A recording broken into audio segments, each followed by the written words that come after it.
Maintenant, on va arriver un peu dans le dur, disait la jeune mariée. Alors, comme je vous l'ai dit, ça fait une semaine que je suis papa.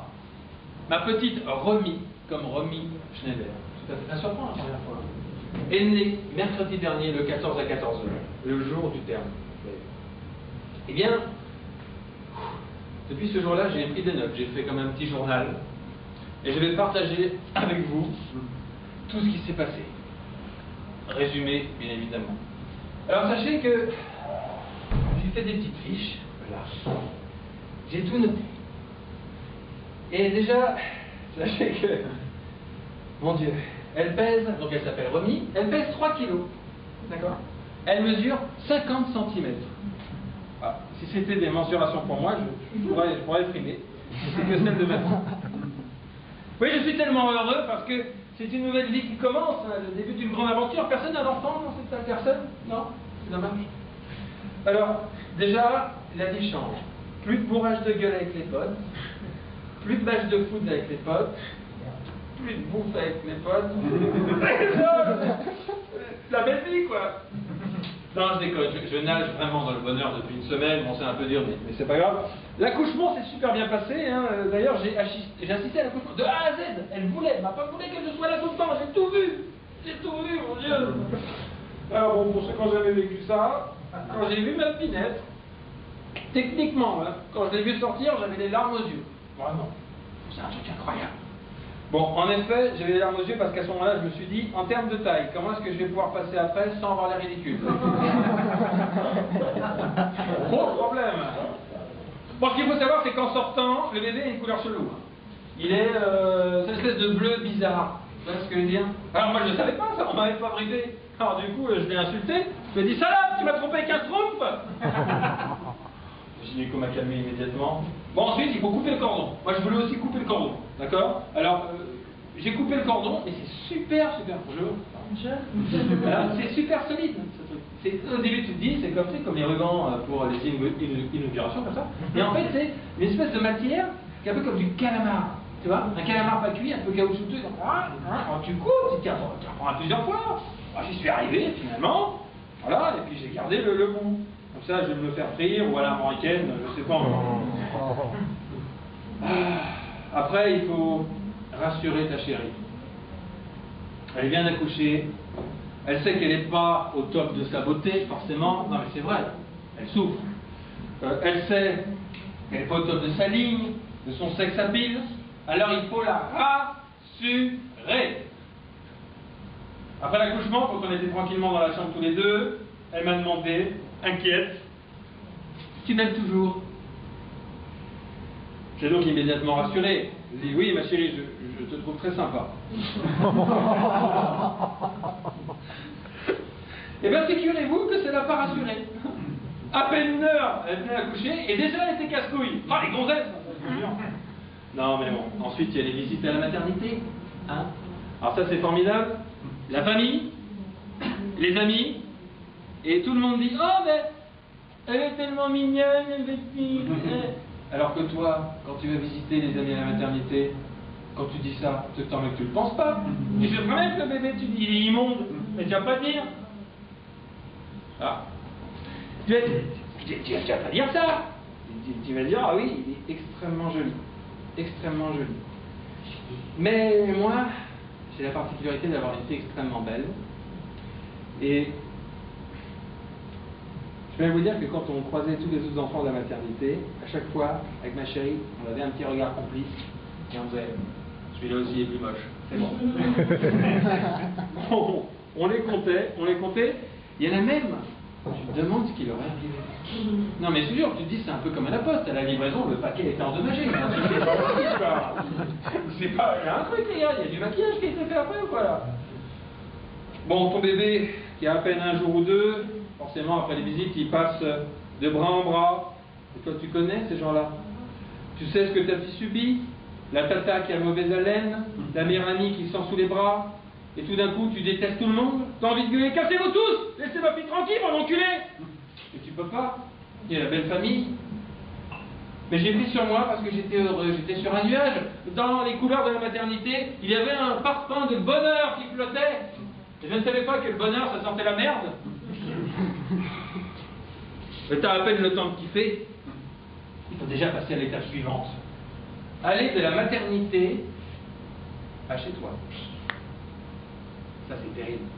En voiture. Alors tout devient suspect. C'est comme dans un jeu vidéo. C'est-à-dire que le danger peut venir de partout. Brutalement, tu te rends compte que personne ne respecte les distances de freinage, hein, que tout le monde klaxonne pour rien, que la route est pleine de postes, de trous. Tout d'un coup, la route, c'est Beyrouth.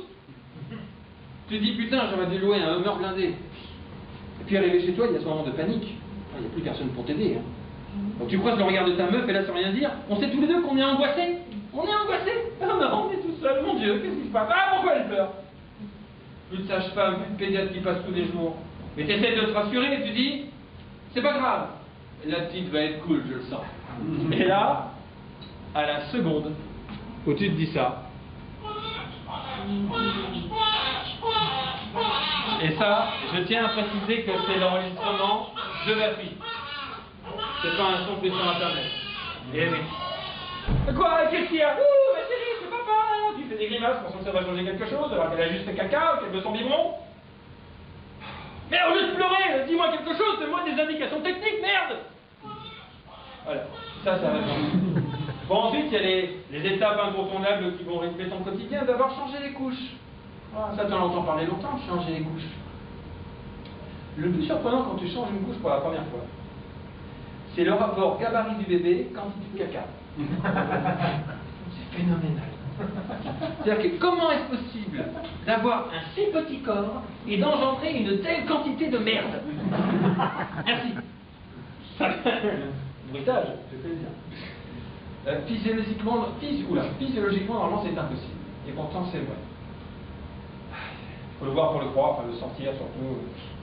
Aucun masque à gaz au monde ne saurait lutter contre cette odeur paranormale. Je pense que même au Vermont, ça rongerait le masque. Et puis il y a le bain. Faire prendre le bain à ton bébé. Quand tu dis c'est cool, non. Non, c'est pas cool. Faire prendre un bain à un nourrisson, c'est très dangereux. Je m'explique. Faut faire attention, il faut être délicat. Le problème, c'est que moi, je suis un peu du genre maladroit. Je fais tomber les assiettes, tu vois, je casse les verres. Bon, je vois bien que dans les yeux de ma chérie, il y a une inquiétude quand je prends la petite. Elle dit c'est bon, tu la tiens? Et pour la rassurer, je lui dis oui, pour l'instant. Le plus dur quand tu lui fais prendre son bain, c'est le trajet de la table allongée au bain. Il y a 3 mètres, et pourtant tu as l'impression de traverser le Grand Canyon à cloche-pied. Tu vois ce que je veux dire? Bon, en même temps, si jamais je la laisse tomber, c'est pas grave, je dirais que c'est elle qui a sauté. Mon fils, on va me contredire à cet âge-là. Et puis, il y a la nuit. Ah, la nuit. Pardon. Enfin, tu te souviens, ça s'appelle la nuit, parce que tout d'un coup, il n'y a plus de lumière. Mais ça n'a rien à voir avec le sommeil. Le sommeil, c'est fini. Le principe d'un bébé, c'est qu'il est super silencieux jusqu'au moment où tu t'endors. Et au centième de seconde où tes paupières se ferment, ça gueule. Oui, ça c'est si jamais t'es un éléphant. Après, venez pas me dire que les bébés sont pas des petites putes, je suis sûr qu'ils font exprès. Bon, en même temps, moi je sais pas pourquoi les pays en guerre sont chiés avec des tortures compliquées, hein. Quand t'as un prisonnier avec un bébé pendant 2 jours, t'inquiète pas, il dira même ce que t'as pas demandé. Et puis arrive le moment tant redouté, celui où ta meuf te dit, et ça c'est arrivé hier, je vais chez le coiffeur, j'en ai pour 3 heures, je te laisse avec la petite. Je te laisse avec la petite. D'habitude, c'est le temps qu'elle aille aux toilettes, 5 minutes. Prendre sa douche, 10 minutes, un quart d'heure.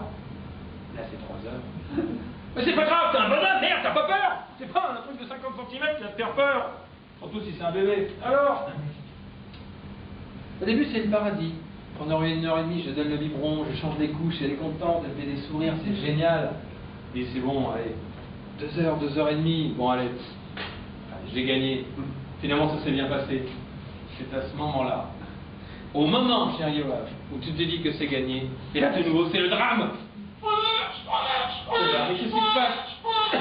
Qu'est-ce que j'ai fait? Encore une demi-heure avant qu'elle vienne. Ah, tu la prends dans tes bras. Au secours, maman! On vient m'aider quelqu'un, les pompiers? Non, je sais pas, il n'y a personne. Là tu te dis c'est pas possible, c'est l'exorciste. Ma fille va vomir une peinture verte et me dire ta mère, tu te débites en enfer. Ta tête va faire un tour de 360 degrés comme ça. Et là, la maman rentre. Et à la seconde où elle rentre, elle s'arrête de pleurer. Et là tu te dis finalement c'est moi, le diable. Et puis tout ça c'est ma nouvelle vie, alors qu'est-ce que j'ai noté d'autre? Oui. Et l'avantage d'avoir une fille, c'est que maintenant j'ai 2 femmes à la maison. C'est pratique. J'espère juste que les 2 n'auront pas la migraine le même soir.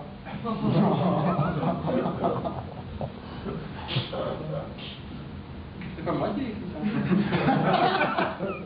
Non mais plus sérieusement, je suis très heureux d'être papa. Ma fille aura une belle vie. Sauf entre 15 et 35 ans, où elle sera enfermée à la cave. Il vaut mieux être prudent. Et de toute façon, si elle aime le vin, elle kiffera. Et pour finir, chers amis, j'aimerais adresser un message à ma fille Romy. Ma petite chérie, quand ton papa sera vieux, alcoolique, sale et con, souviens-toi bien que malgré tout ça, ton papa s'est bien occupé de toi. Je t'aime. Merci.